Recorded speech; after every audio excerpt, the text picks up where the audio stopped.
बच्चों आज हम करेंगे आंसर की class 12th history half yearly exam जो आज ही हुआ है। एक तो आपको पेपर देखने को मिलेगा, साथ में आपको आंसर भी बताएंगे और एक्सप्लेन करेंगे जो बड़े हैं। और ये बहुत ही महत्वपूर्ण है आने वाले समय में भी, जब अगली क्लासेस के बच्चे बड़ी आसानी से इसके हिसाब से तैयारी कर सकते हैं। इसमें 1 से लेकर 8 तक के लेसन आए थे और सभी लेसन्स जो हैं अच्छे क्वेश्चंस के साथ बने हैं। ये आपको फाइनल एग्ज़ाम में भी तैयार करना चाहिए और इसका लिंक हमने प्लेलिस्ट में भी दे दिया है, जहाँ पर हमारी बहुत सारी बहुत ही महत्वपूर्ण वीडियोस पड़ी हैं। आप उनसे जुलाई के सेट के आंसर की, सितंबर की और आगे जो होंगे वो भी देख सकते हैं। इवन के सैम्पल पेपर भी हमने बहुत अच्छे से एक्सप्लेन करने का प्रयास किया है। तो आइए पेपर शुरू करते हैं। सबसे पहले है राखीगढ़ी भारत के किस राज्य में है? तो इसका सही आंसर है हरियाणा। हरियाणा में मिताथल, राखीगढ़ी और बनावली 3 बहुत ही प्रसिद्ध सुप्रसिद्ध जो हैं हड़प्पा सभ्यता के केंद्र हैं।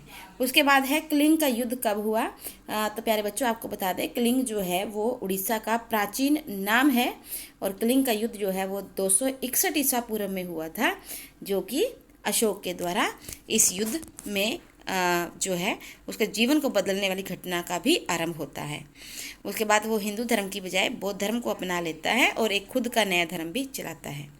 तीसरा है भगवत गीता के रचयिता कौन है? प्यारे बच्चों यहाँ पर ध्यान देने वाला एक बात ये है कि भगवत गीता के रचयिता के बारे में पूछा गया है, जो कि श्री कृष्ण हैं, जबकि वेद व्यास जी जो हैं वो महाभारत के रचयिता हैं। ठीक है, और जो यहाँ पर श्री कृष्ण है वो महाभारत के एक पाठ जो उपदेशात्मक पाठ है भगवत गीता, श्रीमद् भगवत गीता, उसके रचयिता हैं।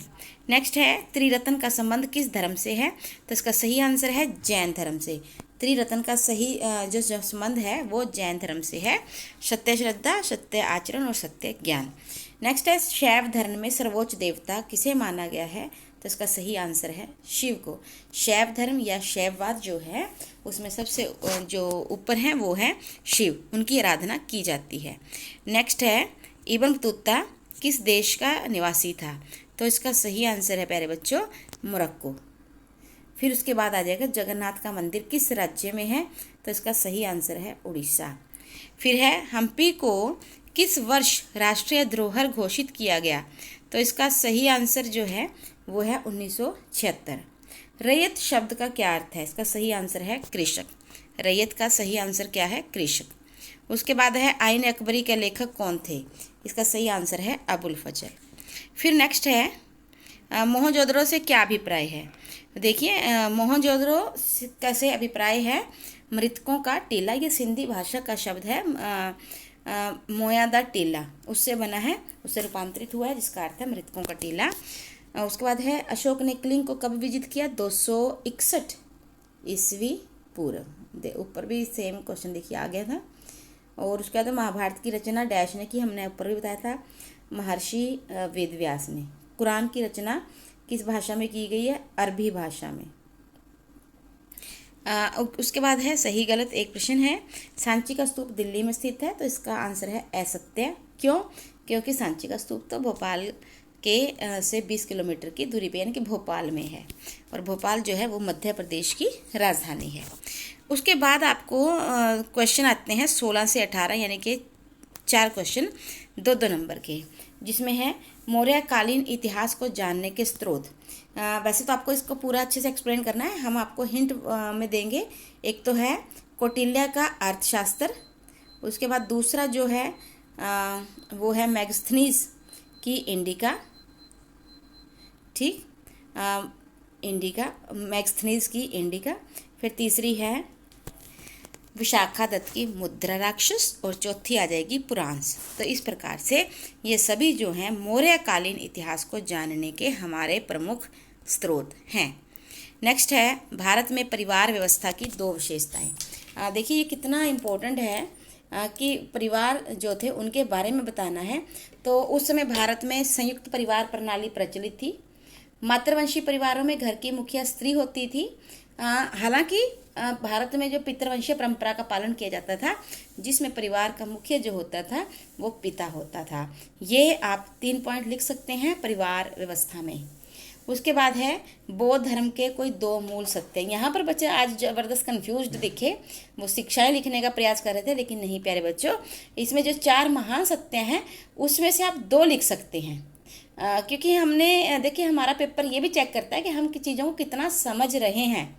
तो 2 मूल सत्य हैं, यानी कि वो 4 महासत्य में से आप कोई 2 मूल सत्य लिख सकते हैं।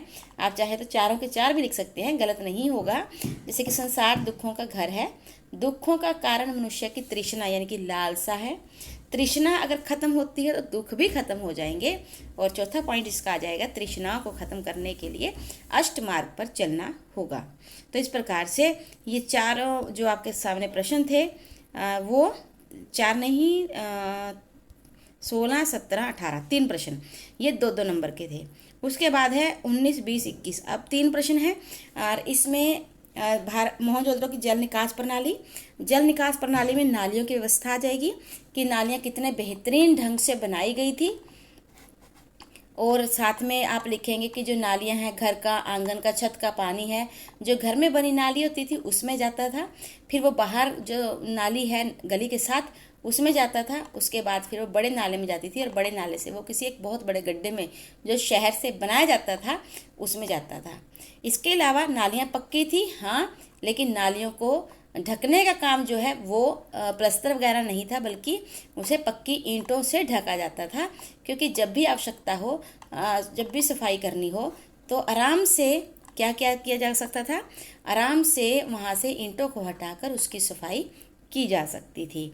और ये एक अनूठी विशेषता है किसकी, हड़प्पा सभ्यता की या सरस्वती सिंधु सभ्यता की एक अनूठी विशेषता है कि वहाँ का जो जल निकास प्रणाली यानी कि नालियों की जो व्यवस्था है वो ज़बरदस्त थी, सबसे ज़्यादा उसका स्ट्राइकिंग पॉइंट है ये। ठीक है, उसके बाद नेक्स्ट आ जाएगा,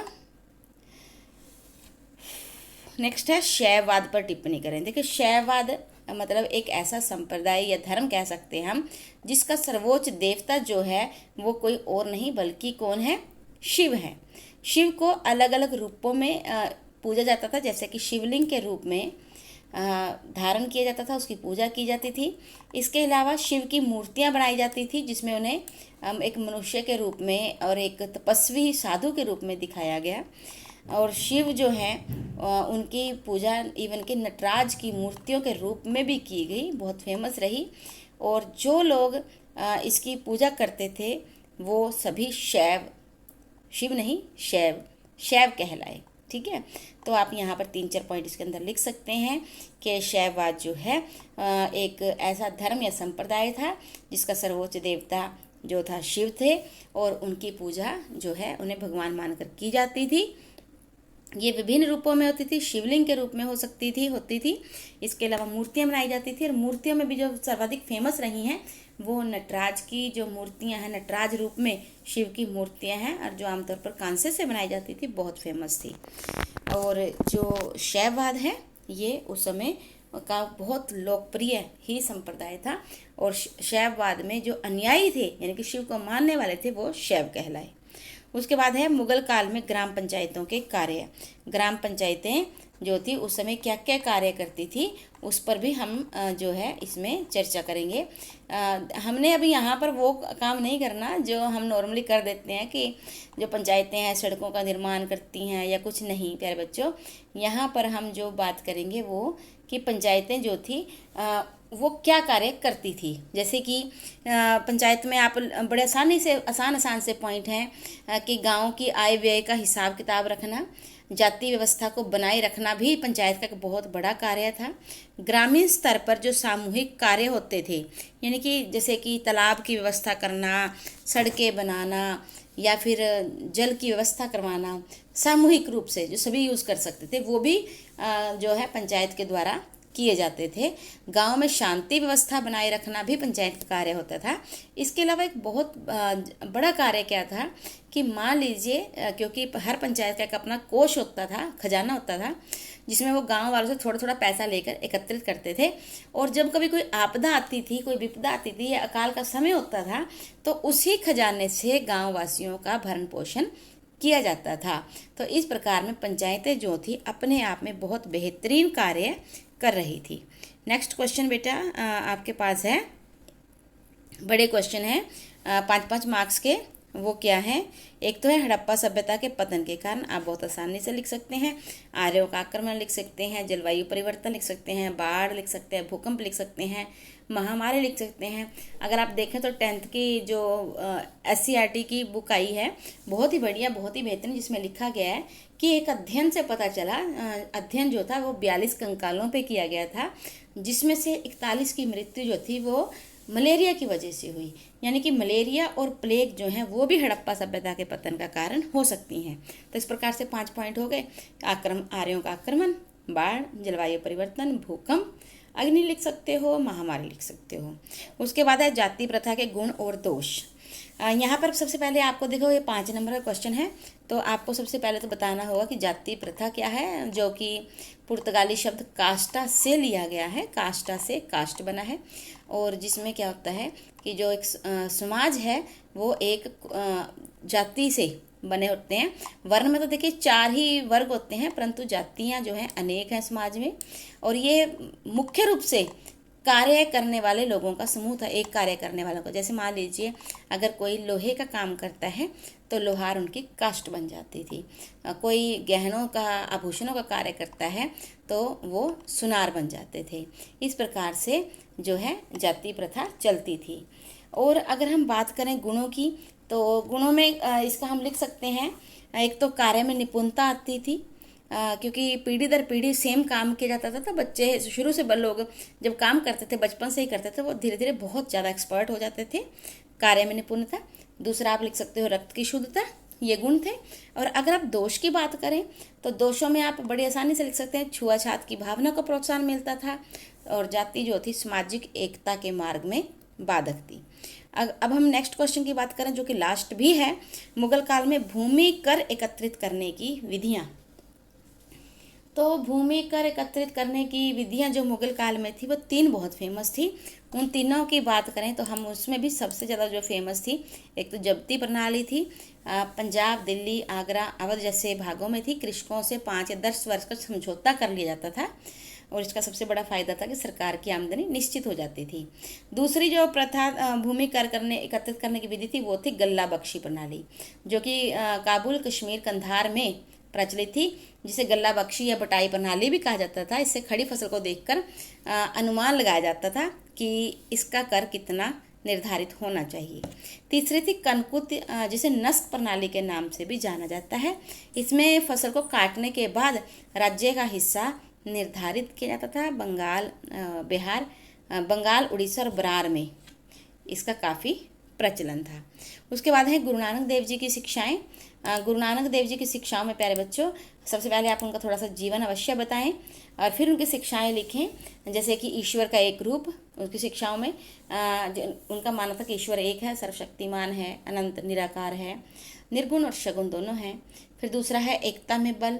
उन्होंने बताया कि मानव जाति जो है कर्म कांडों से दूर रहकर अगर वो एक जाति के होकर अपने आप को समानता के पथ पर चलते हैं तो इससे बेहतर कुछ नहीं हो सकता। आडंबरों का, मूर्ति पूजा का, तप का, व्रत का, यज्ञ का उन्होंने खंडन किया है, उन्हें मात्र अंधविश्वास कहा है।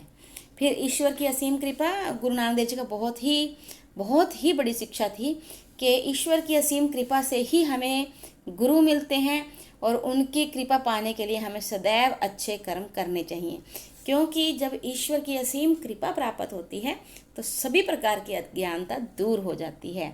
गुरु के महत्व पर भी उन्होंने अपने विचार दिए हैं। उन्होंने कहा है कि मुक्ति के राग पर चलने के लिए गुरु का होना आवश्यक है, क्योंकि एक सच्चा गुरु सीढ़ी के समान है जो मनुष्य को उसकी मंजिल तक पहुंचा देता है।